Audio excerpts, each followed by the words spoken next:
Today's discussion pertains to the movies Anastasia, directed by Don Bluth and Gary Goldman, and Homicide, directed by Steven Spielberg, and the accuracies and inaccuracies presented in both. Both of these movies came out in 1997, but that's really the only thing they have in common with each other. When it comes to historical accuracy, they are polar opposites, one sticking to the facts, while the other is riddled with incorrect events. The movie Homicide portrays the issue of whether or not the Africans on the ship La Amistad had the right to resist oppression from the Cubans. I heard that movie was pretty accurate, but there are definitely inaccuracies, weren't there? Oh, absolutely. What bothered me was how it was inaccurate in that it gives the impression that the Supreme Court believes slavery should be abolished because of the rights of the natural man. But in truth, this Homicide case only pertains to the commercial slave trade and not to slavery on the home front.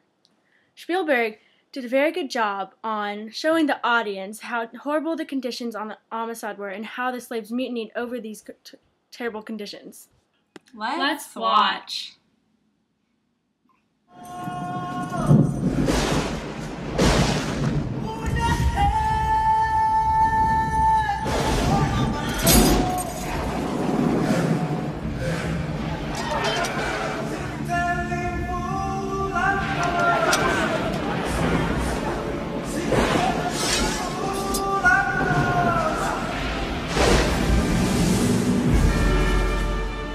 They were first detained by officers of a survey brig off the coast of Long Island. Can only assume that the charge is murder. Can you believe they were willing to enslave their own people just for weapons? No, that's crazy. Plus, we saw that he clearly recognized one of his friends or neighbors from his village when he got captured. Can you imagine looking up and seeing one of your brothers or close friends when you're being, hit on the head?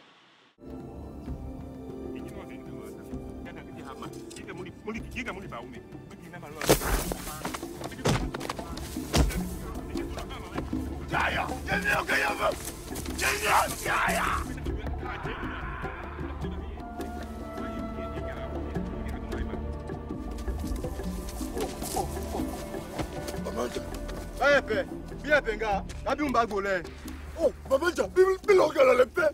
Can you bad na? Ow!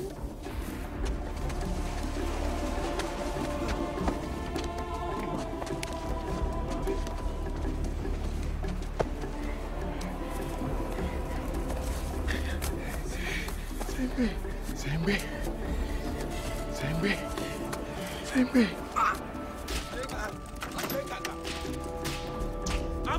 Apa lo?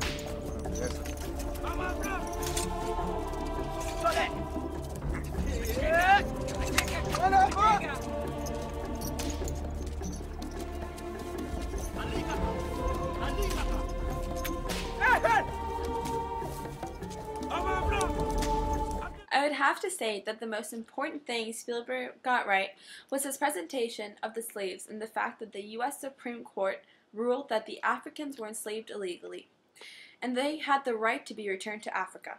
Also, clearly showing how the two surviving sailors tricked the slaves when they sailed east during the day but west during the night was an important fact of the movie. This is the most important case ever come before this court, because what it in fact concerns is freedom, the very nature of man. And the proof is the length to which a man will go to regain it once taken. He will break loose his chains. He will decimate his enemies. He will try and try and try against all odds, against all prejudices, to get home.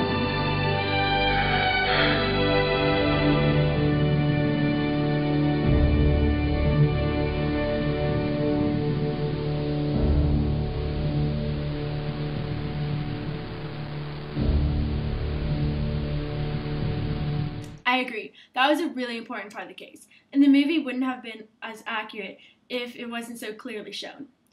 But despite its inaccuracies, it was still a lot more historically correct than Anastasia, wasn't it? Yes, that's true. You'd think they could at least get the date of the royal family's massacre correct. Wait, they didn't get the date right? No, they even had the wrong season. At the beginning of the movie, it's snowing and the narrator clearly states that it's 1916, whereas the event really happened in the summer of 1918.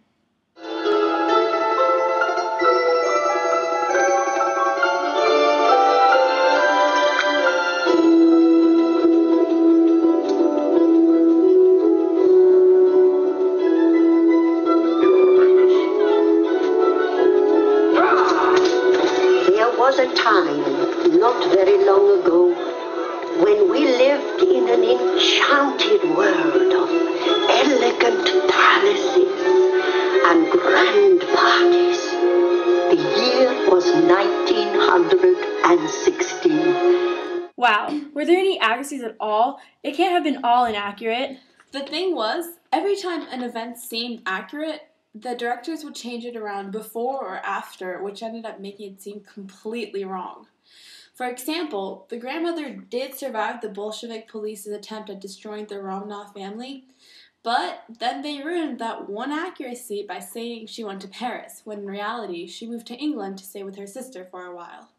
That's the only thing they got wrong, though? Not even close. Another major thing they changed was how the Romanov family saw Rasputin.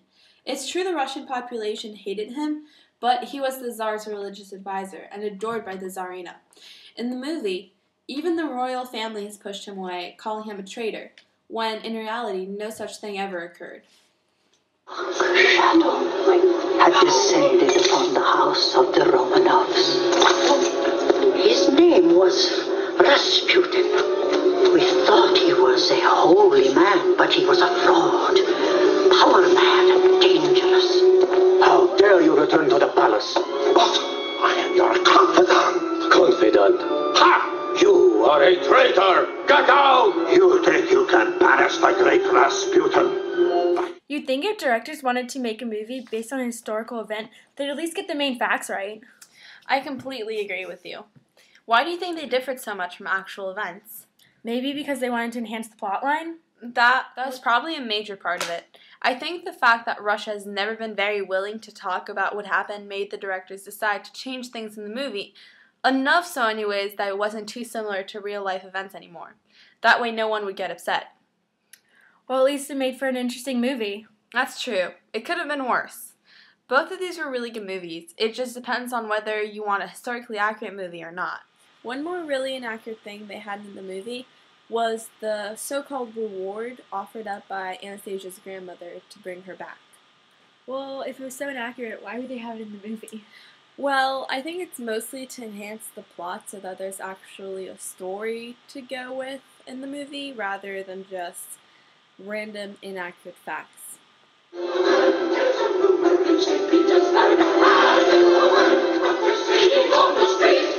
Although the Tsar did not survive, one daughter may be still alive. The Princess Anastasia! But please do not repeat. They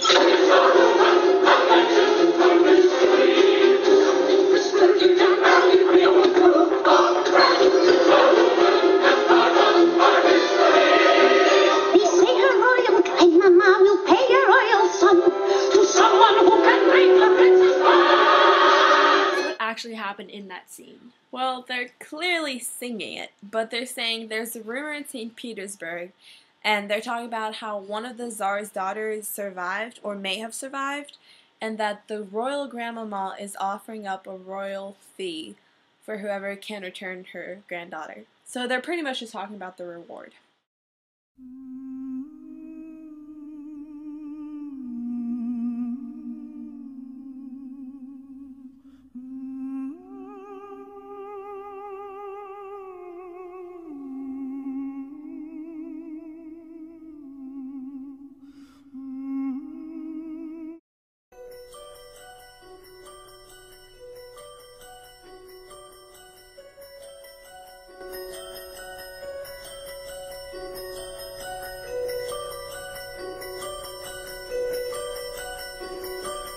Dancing bears, painted wings,